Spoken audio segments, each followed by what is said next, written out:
between all of them.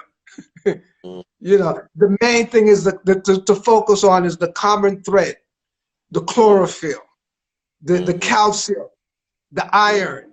So with the sea, the natural sea moss, that's why we call it sea moss, because it's supposed to be coming from the sea, the natural one, grow on rocks in the sea.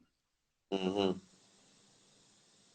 The trace minerals, the main one being iodine, and all of these other trace minerals. These are the things. So why do you choose to eat kale instead of lettuce? Was this Right. arbitrary, or just because you like kale because it's dark, rich, you know, tough greens? So when we do our CMOS thing, we should just provide 10 different types so that anybody can pick. Oh yes. Oh yes. Yeah. We need to give them the variety. Same way they get the variety of vegetables, they get variety of fruits. They need to get, because yeah, there's some that have certain things that the others don't have. So variety, yes, it is the spice of nutrition, not just the spice of life. It's the Okay. spice of nutrition. So we need to really come in with the varieties as well. Okay, I'm gonna look into that. So someone said, is tinned coconut milk okay? No, no, no, no. Tin coconut milk is not okay. You know, you need fresh coconut milk. You need to take the mature coconut and blend it with water or with coconut water, whichever you choose, whichever is best available to you. Blend it and press it out. Or you can take the young jelly coconut, a nice firm jelly, and blend that with water or coconut water, and you get your coconut milk. And it's going to spoil.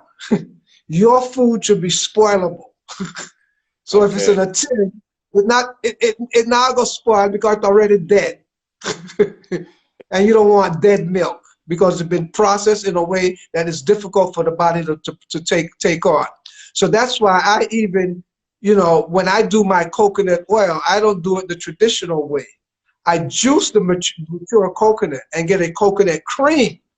Mm, That's fresh coconut oil. If I okay. want to let it hold now, then I would put it out in the sun. Mm, And after being in the sun for a few days, it mm-hmm. starts to get clear. Well, even within a few hours, it starts to get clear. But you need, basically the sun just needs to remove whatever moisture, whatever water is in there, which is what we try to do by, you know, frying it or doing whatever we want to do to extract this coconut oil. But fresh is always best, especially when it comes to fatty foods. Someone said food. I'm gonna take one more question after this, and then we'll have to move out. But someone said food to protect against radiation poisoning. What helps to protect against toxic cells? What I tell you, actually, the sea moss is the best thing. Mm-hmm. Iodine, Mm, iodine, iodine, sea moss, sea moss. So that's really of everything that's available to us in the way of food, your seaweeds, definitely your best shot. That's why I recommend very highly having sea moss or any type of seaweeds, sea plants, sea vegetables, you know, on a daily basis, because here we interfacing with all of this radiation, all of this cell phone technology and computers and all of these things, and then all of the towers that surround us. We need tons of sea moss every day. You know, that's why I say you can't really even take enough, you know, so there's no danger. It's not going to shut you down or calcify or stuff like that. Say like a yam or potato would do in your system. Won't dry out. You know, it just gets processed and the body gets its minerals from it, and you see it, whatever residual waste that is left, it comes out the next day right through your system. okay. And the final question is from me. And as you have grown and to the ripe age of 72 years young, what have you observed of the people around you, including doctors, including friends, relatives, families who have not adopted the plant-based, and then Mm. who have adopted raw? what have you been observing as you have been growing, and why is it?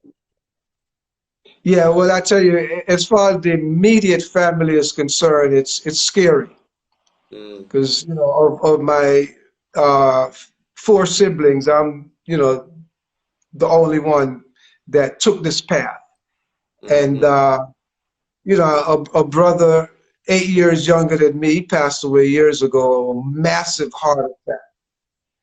One mm-hmm, brother 1 year older than me, he passed. He had two forms of cancer. He was a military career man. Two forms of cancer. My older sister, she went out with cancer as well. My eldest brother, who is with us still, you know, uh, you know, may the Creator bless him. My brother's been, sitting, with after strokes, having stroke. I mean, this is like on and on. Most people actually anywhere within my age group, most of them are facing these types of conditions. They're like really are sick. They have problems that, but they're reaching out. Some are reaching out, so I'm here to bridge the gap for them.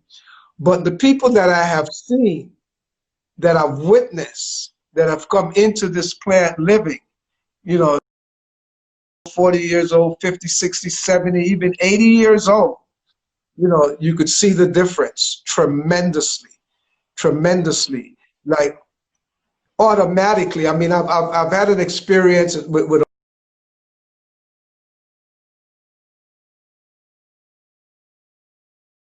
actually, who was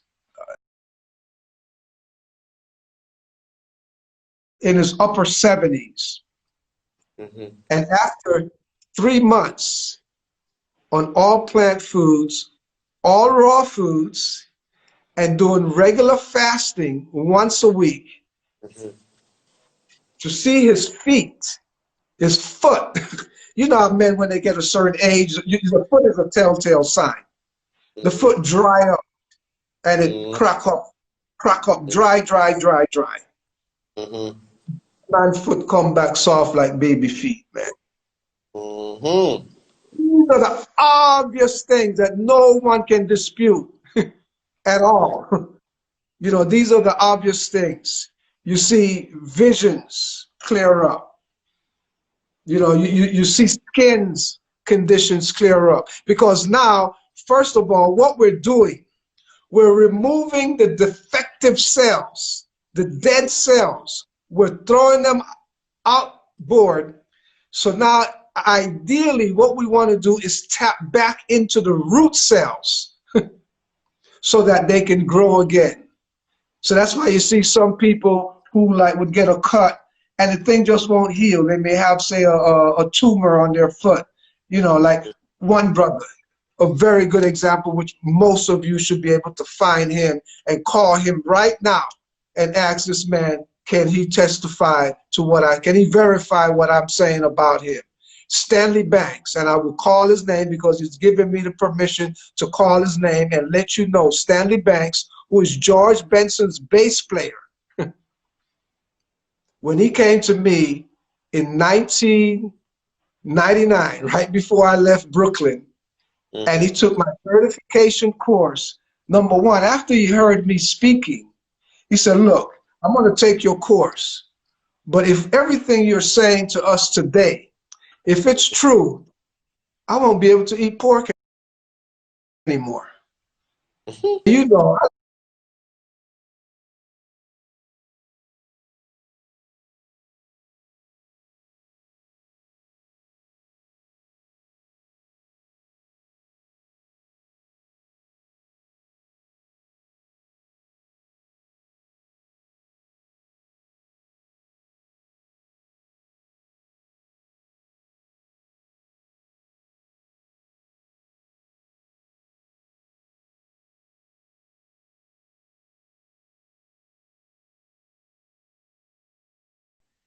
and then